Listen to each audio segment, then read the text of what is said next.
আসেন একটু বাইরে যাই। কি এমন জরুরি কথা এখানেই বলো। স্যার, ওই খায়রুলের বিষয়ে।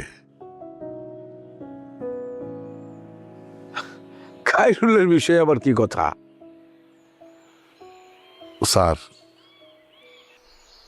খায়রুলের যখন আপনার হাতে তুলে দিছিলাম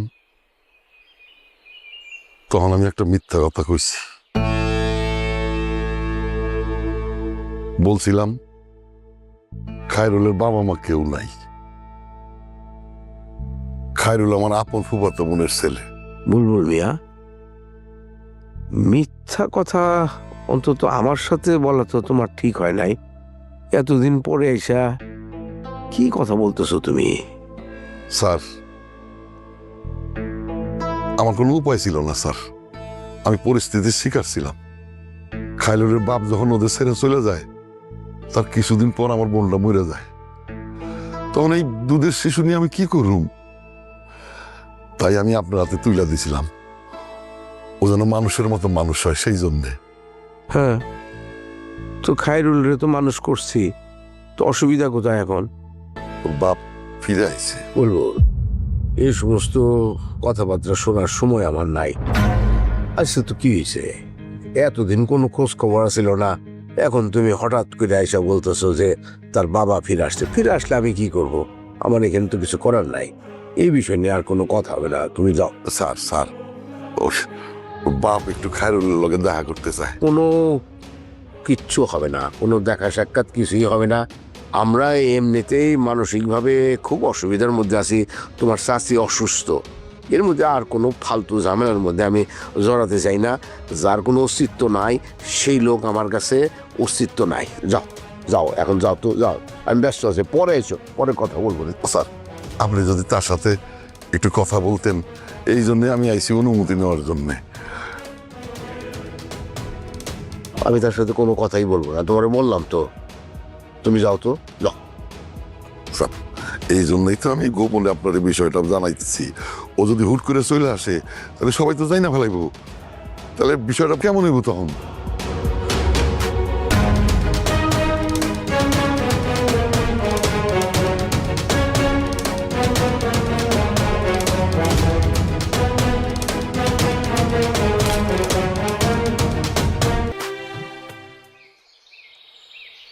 বলেন, কি বলবেন বলেন। আমি ওর ছেলের সাথে দেখা করতে এসেছি। আপনার ছেলে? আপনার ছেলে কে? এই বুলবুল, ওনার ছেলে আবার কে? হ্যাঁ, আপনি এতদিন পর কোথা থেকে এসে উদয় হইলেন? আপনার ছেলে? এতদিন তো কোনোদিন শুনি নাই যে খায়রুলের বাবা আছে। এত বছর পর আপনি কোথা থেকে এসে উদয় হয়ে বলছেন আপনার ছেলে? আমি জানি খায়রুলকে আপনি মানুষ করেছেন, লালন পালন করেছেন, ওর সমস্ত দায়িত্ব আপনিই পালন করেছেন, কিন্তু ওর সাথে আমার যে রক্তের সম্পর্ক সেটা তো আপনি অস্বীকার করতে পারবেন না। আরে কিসের রক্তের সম্পর্ক? রক্তের সম্পর্ক থাকলে কি সবকিছু হয়ে যায় নাকি? রক্তের সম্পর্ক থাকলেই বাবা মার দায়িত্ব পালন হয়ে যায়? হ্যাঁ, একটা বাচ্চাকে মানুষ করতে হইলে কি ত্যাগ, কি তিতিক্ষা একজন বাবা মার লাগে সেটা আপনার জানা নাই? আপনি হঠাৎ করে এসে বলতেছেন যে আমার রক্তের সম্পর্ক। আমি কিন্তু আমার ছেলেকে না দেখে যাব না। সম্ভব না, কোনোভাবেই সম্ভব না। ওনার সঙ্গে আমার কথা বলা শেষ হয়ে গেছে, ওনাকে যেতে বলো। যান, আপনি জানতো। আরে ভাই, খায়রুলের মা অসুস্থ, তার জীবন মরণ সমস্যা। এখন এই রকম পরিস্থিতির মধ্যে এই আপনার এই জাতীয় খায়েশ আমার পক্ষে মেটানো সম্ভব না। ঠিক আছে, আপনি যান যান যান। শকত সাহেব, আমি আপনাকে কথা দিচ্ছি, আমার পরিচয় কেউ জানবে না। আমি শুধু এক নজর আমার ছেলেকে দেখে চলে যাব, প্লিজ। বুলবুল, আমি মানে তোমার কোনো কিছু বুঝতে পারতেছি না। তুমি কি শুরু করছো? আমরা সুখে শান্তিতে তুমি থাকতে দিবা না? আরেক ঝামেলার মধ্যে আমাকে তুমি ফেলবাই। উপকার করলে সেটার প্রতিদান এইভাবে মানুষ দেয় মানুষকে?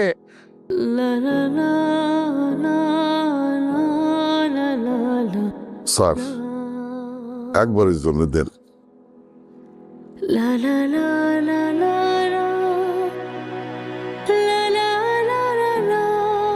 দীপা আমারে একটু পর পর খাওয়াবে, ঘন ঘন খাওয়াবে, বেশি বেশি করে খেতে হবে। বউ পেঁপে দাও। আরে খাইতে হবে তো, না খাইলে তো তুমি এনার্জি পাবে না।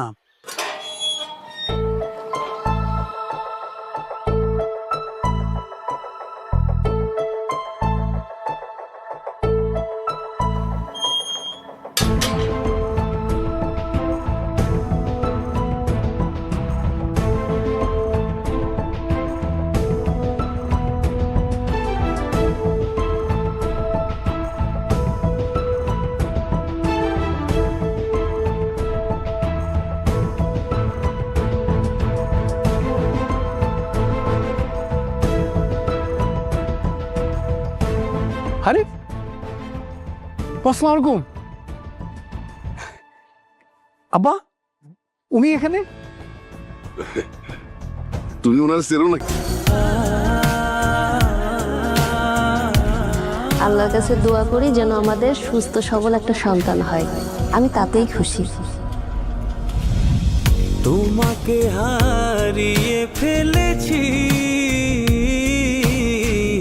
জন্ম ভিটা অতল জলে, জন্ম ভিটার অতল জলে। এই যে আপনি কে বলেন তো? আপনি খায়রুল চৌধুরী। কার ছেলে আপনি? আপনি হচ্ছেন খালিদ চৌধুরীর ছেলে। মাটির তলে ধান উড়ানো, মাটির তলে। যা বাজারে যা, এতগুলো টাকা। আরে যা বাজার করে নিয়ে আস। কি আনবি কি, যা তোর যেটা ভাল লাগে নিয়ে আয়। তোমায় দেখবো বলে এই যে আমাদের বাড়ি আর কি। আসেন প্লিজ বসেন। পথের ধারে আপনাকে দেখে খুব ভালো লাগলো, প্লিজ আসেন।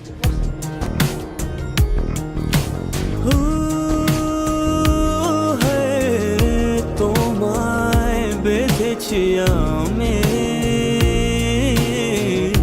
ঘুরে ফিরে মনে তারে, আমার বুকের গভীরে তোমার কথাই বলে, হায় তোমাকে হারিয়ে ফেলেছি। একটা কবুতরও নাই। ঘুরতে গেছো? ভাবতেছি এবার ঢাকা গিয়ে কবুতর পালবো। কবুতরের ঘর রাখবা কই? কেন, বারান্দা? আমাদের বারান্দায়? হ্যাঁ। স্পেস আছে নাকি? কি বলো? তাও ঠিক।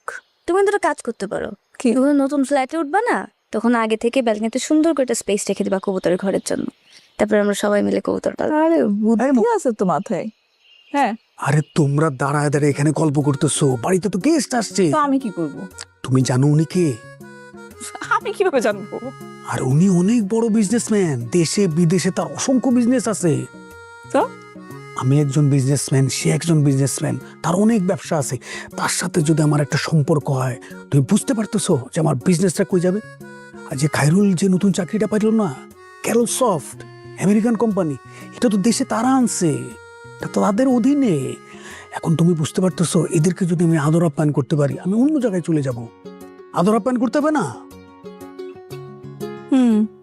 ভাইয়া, বড় ব্যবসায়ী না হলে আদর আপ্যায়ন করা লাগতো না? এই তুই না আমার সাথে মজা নিতেছস। আচ্ছা কি দিব বলো? কি দিবা? এই, কাচ্চি তো তারা রেগুলার খায়। তাহলে স্টেক? গ্রামের মধ্যে স্টেক কোথায় পাবি?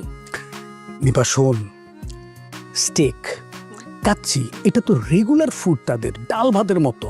তাদেরকে স্পেশাল কিছু খাওয়াতে হবে, বুঝছো? সেটা হচ্ছে ধরো পেয়ারা আর জলপাই, কামরাঙ্গা, ডাব, এগুলো দিতে হবে। আর যদি তুমি পিঠা বানাতে পারো, ঝোলা গুড় দিয়ে চুবিয়ে চুবিয়ে খাবে। ছোলা করতে পিঠা খাবে উনি? হ্যাঁ, আনকমন কিছু খাওয়াতে হবে তো, নাহলে তো হবে না। তো ভাইয়া, বড় ব্যবসায়ীদের এগুলো পছন্দ, মিডিয়াম রেঞ্জের ব্যবসায়ীরা এগুলো পছন্দ করে না কেন? এই তোকে না এখন একটা বলতে আরেকটা কোশ্চেন করি। আসসালামু আলাইকুম। আজকের ভিডিওতে আমি আপনাদেরকে দেখাবো কিভাবে আপনি কম্পিউটারের মাধ্যমে একটি ইউটিউব ব্র্যান্ড অ্যাকাউন্ট তৈরি করতে পারবেন।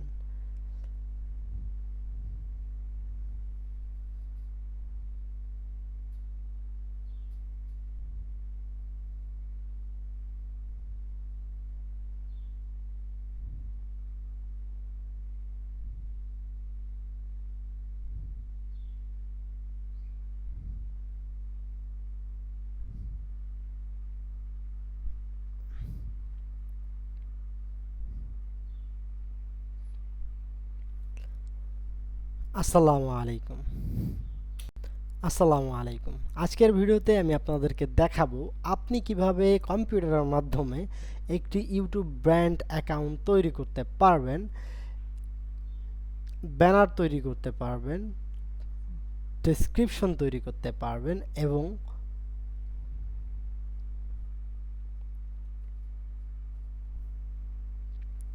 আসসালামু আলাইকুম। আজকের ভিডিওতে আমি আপনাদেরকে দেখাবো আপনিও কিভাবে কম্পিউটারের মাধ্যমে একটি ইউটিউব ব্র্যান্ড অ্যাকাউন্ট তৈরি করতে পারবেন এবং এখানেই শেষ নয়, আপনি কিভাবে একটি চ্যানেলের লোগো, ব্যানার এবং ডেসক্রিপশন প্রফেশনালভাবে লিখবেন এবং কিভাবে চ্যানেলের জন্য ট্যাগ, মোট কথায় একটি চ্যানেল তৈরি করতে কি কি প্রয়োজন হয় A to Z সব দেখাবো। তো চলুন বেশি কথা না বাড়িয়ে ভিডিওটা শুরু করা যাক। কোনো ভয় পাওয়ার কিছু নাই, ভয় পাওয়ার কোনো প্রয়োজন নাই। জাস্ট আপনি এইভাবে থাকলে আপনি এখান থেকে এসেনশিয়ালে যাবেন, এসেনশিয়াল থেকে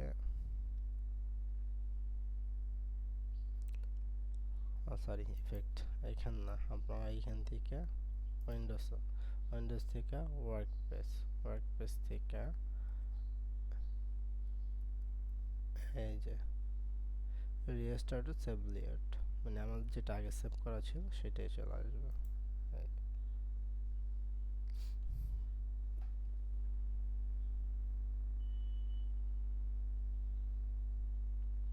আর এটা কিন্তু মোটামুটি ভারী সফটওয়্যার। সো পিসির কনফিগারেশন মেবি আপনার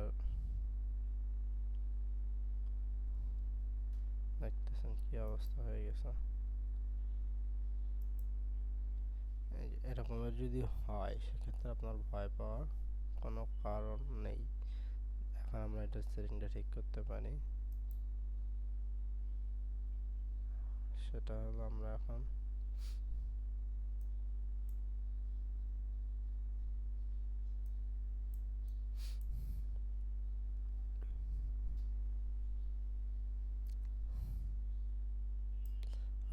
এখান থেকে ইফেক্ট কন্ট্রোলটাকে ধরে নিয়ে এইখানে এই যে দেখেন, যখন এইখানে গ্রিন দেখাবে বা কম দাগ দেখাবে তখন ছাড়বো, তার আগে আমাদের এটা ছাড়বো না।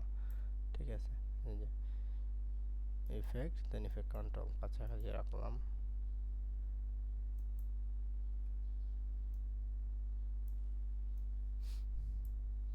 ইফেক্টের পাশে ইফেক্ট কন্ট্রোল, দেন লাইব্রেরিজ আমাদের প্রয়োজন নেই, আমরা লাইব্রেরিজটা কেটে দেব। হিস্ট্রিরও কোনো প্রয়োজন নেই, এটা আমরা কেটে দেব। মানে কি করতেছি, আমি আমার মতন করে ওয়ার্ক পেজটা তৈরি করতেছি। দেন এসেনশিয়াল টেমপ্লেট, গ্রাফিক টেমপ্লেট যা থাকে যেরকম এইটা এখানে নিয়ে আসবো। দেন এটা থাকবে ইফেক্টের পাশে, এটা আমাদের সোর্স মনিটর। ঠিক আছে, আমাদের এই যে এটা আমরা এই সোর্স মনিটরে দেখতে পারবো। তারপরে প্রপার্টিস, এটা প্রয়োজন হবে, সো আমরা প্রপার্টিসটাকে ধরে নিয়ে এখানে রাখলাম। এসেনশিয়াল সাউন্ড, এটার এখন প্রয়োজন নাই, এটা আমরা প্রয়োজন কাজ করতে করতে শিখবো। লিমিটিক কালার, এটা আমাদের প্রয়োজন হবে, লিমিটিক স্কোপের পাশে রেখে দেই। দেন মার্কার, আমাদের মার্কারের প্রয়োজন নেই,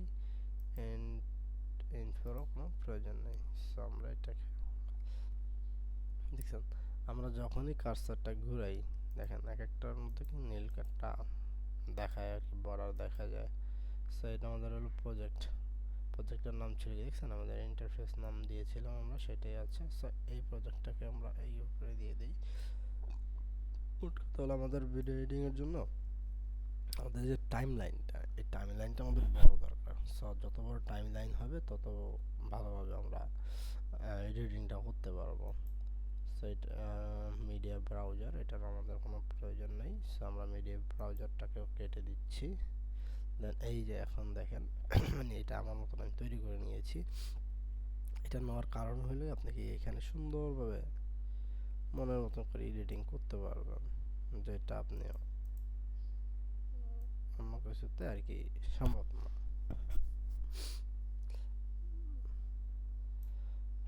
অ্যাডোবি প্রিমিয়ার প্রো তার অ্যাডোবি প্রিমিয়ার প্রোই আফটার ইফেক্ট ক্যাপকাটের সাথে এগুলো কোনো তুলনা চলবে না। আমরা এই সিকোয়েন্সটার নামটা চেঞ্জ করতে পারি, বা আমরা এই সিকোয়েন্সটা এখান থেকে ডিলিট করতে পারি। দেন সিকোয়েন্সে ক্লিক করে এই যে ডিলিট করে দিলাম। দেন এখন আমি একটা সিকোয়েন্স নিব, সেক্ষেত্রে কী করতে পারি, এইখানে রাইট বাটন ক্লিক করতে পারি। দেন এখান থেকে নিউ আইটেম, দেন এখান থেকে সিকোয়েন্স। এখন এখান থেকে আমরা যাব সিকোয়েন্স সেটিংয়ে। দেন এখানে কাস্টম আছে, কাস্টমই থাক। দেন এখানে ফ্রেম রেটটা আমরা 14 দিতে পারি, 30 দিতে পারি, যেমন ইচ্ছে। আর আমরা ভিডিওটা রেশিও হবে 1920x1080, ঠিক আছে, এটাই থাক।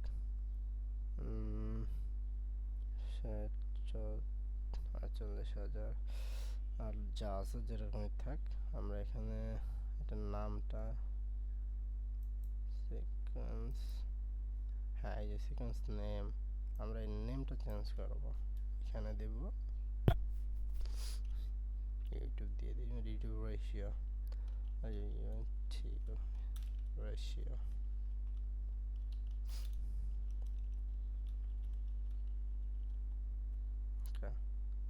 দেন ক্রিয়েট সিকোয়েন্স, একটা সিকোয়েন্স তৈরি হলো। দেন আমরা এই ভিডিওটাকে জাস্ট এভাবে ধরে টাইম লাইনে নিয়ে আসতে পারি।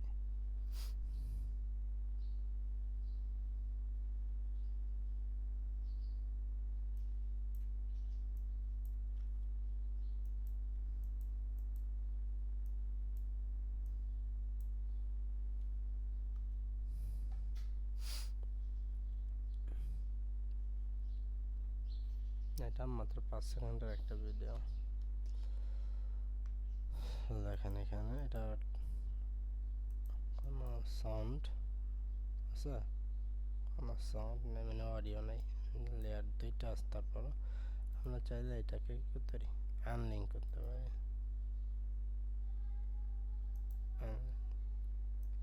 দেন আমরা বাসটা দিলাম কেটে।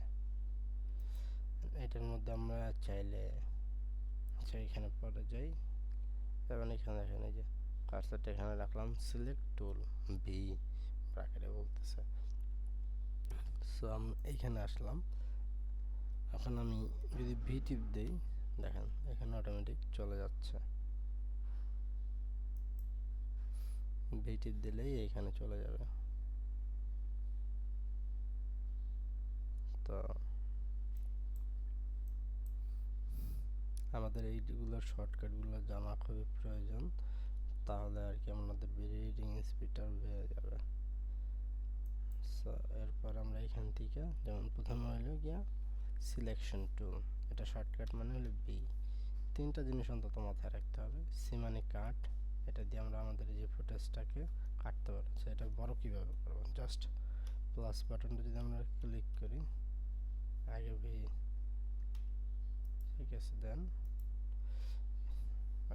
আমরা এখন জাস্ট প্লাস বাটনে যদি ক্লিক করি, কন্ট্রোল ধরার প্রয়োজন নেই, তাহলে এটা কি ইলেবরেট হবে, মানে বড় হবে। অনেক বড় হয়েছে না? এখন যদি আমরা চাই যে এটা কাট করবো, জাস্ট সি, এখন আমাদের যেখানে ইচ্ছা আমরা সেখানে কাট করতে পারি। ধরে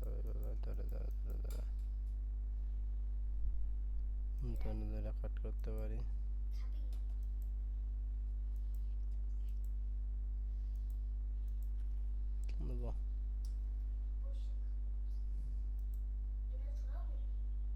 থাক তোর হইব।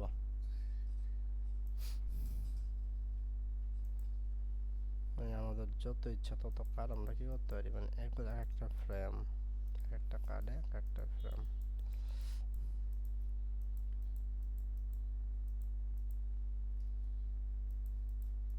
বুঝছেন? আমরা আমাদের ইচ্ছা মতো কি করতে পারি, কাট করতে পারি। আমাদের এতটুকু লাগবে, এতটুকু লাগবে না, সো আমরা এখান থেকে ধরেন এটা ফালাবো।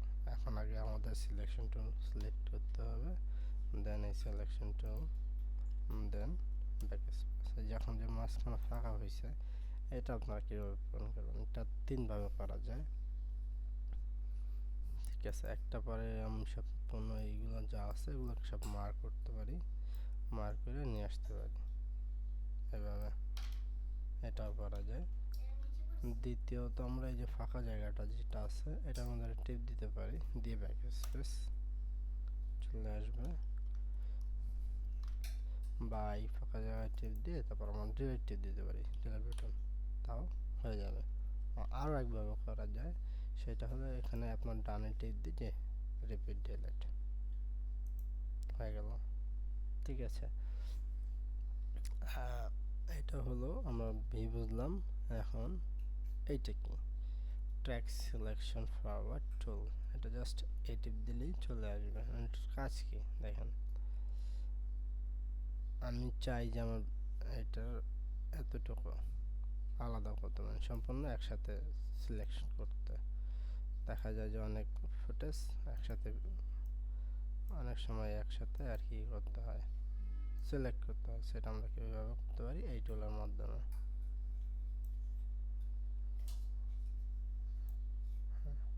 ঠিক এইভাবে আমরা পারি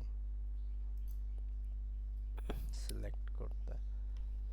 আবার যদি আমরা এখানে শিফট এ দেই তখন এটা ফরওয়ার্ড থেকে ব্যাকওয়ার্ড হয়ে যাবে। আমরা এই দিকের যত ভিডিও আছে বা যত ক্লিপস আছে যাই আছে না কেন আমরা এগুলো এইখান থেকে নিতে পারি, যেমন এইভাবে এইখান থেকে এগুলোকে আমরা মুভ করতে পারি দিক সেদিক, যতটুকু নিতে চাই ততটুকু।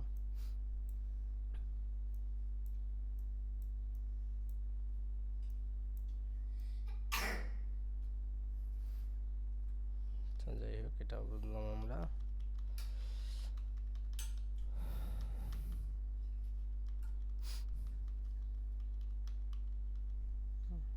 আমরা বিন নিলাম, দেন কন্ট্রোল জে,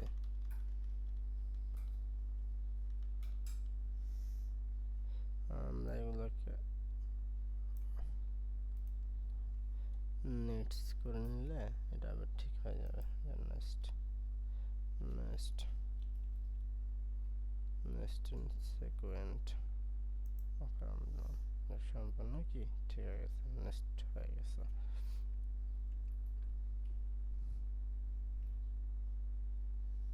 এরপরে হলো যে এটা কি, রিপিট এডিটিং টুল। মানে এই রিপিট এডিটিং টুলের কাজ কি আমরা দেখি, চল শুধু রিপিট দিলে এটা চলে আসবে। দেন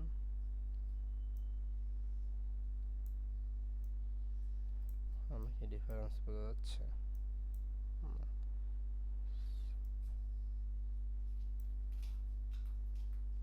এটা দেখুন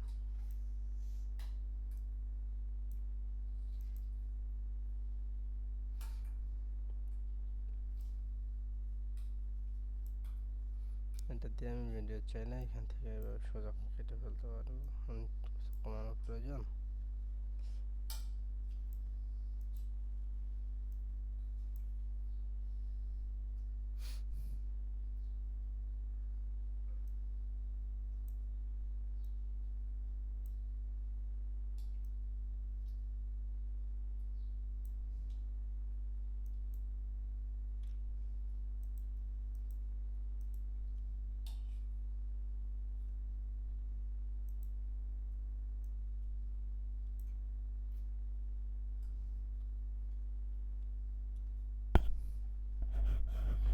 সেকেন্ডের ভিডিও জাস্ট 5-7 ফ্রেমে চলে আসছে। আমরা এটা দিয়ে ইলাবোরেটও করতে পারবো, মানে বড় করতে পারি।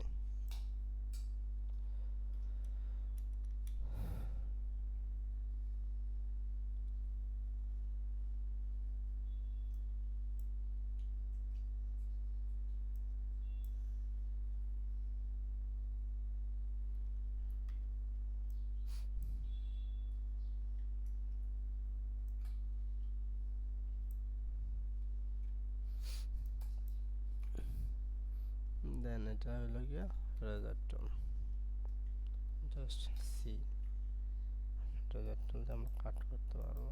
আমাদের ভিডিওর এতটুকু দরকার।